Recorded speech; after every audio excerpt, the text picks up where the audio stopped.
Australia intends to introduce accreditation for a range of services provided by its members, and by going through the accreditation process, there's a tangible demonstration of your professionalism and ability to provide world-class services to the Australian market.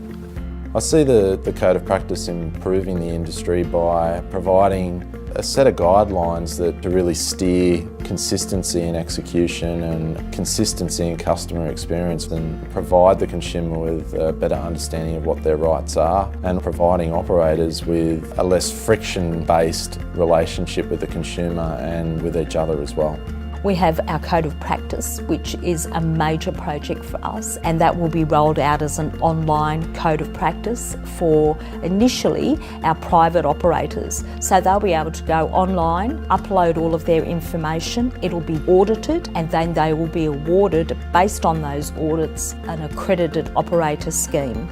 So then they'll be noticed from the consumer as being an accredited operator. So it's a very major thing for our industry. It will implement and initiate self-regulation, and it will force people who want to be competitive in the industry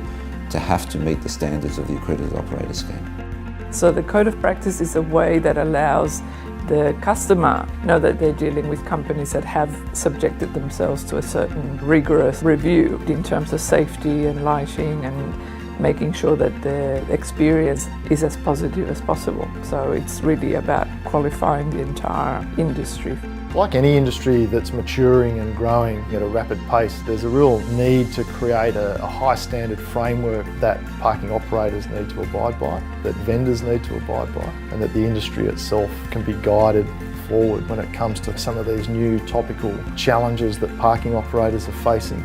As parking demand has grown throughout the country and throughout our cities, that means there are parking issues where, for example, in a small regional shopping centre, there needs to be regulation of who's parking in that shopping centre, and whether it's the right people parking there or whether it's being occupied by commuters, to the cost of the owner of the centre and the shoppers who want to park there. It's very important that we start to see parking as being more positive,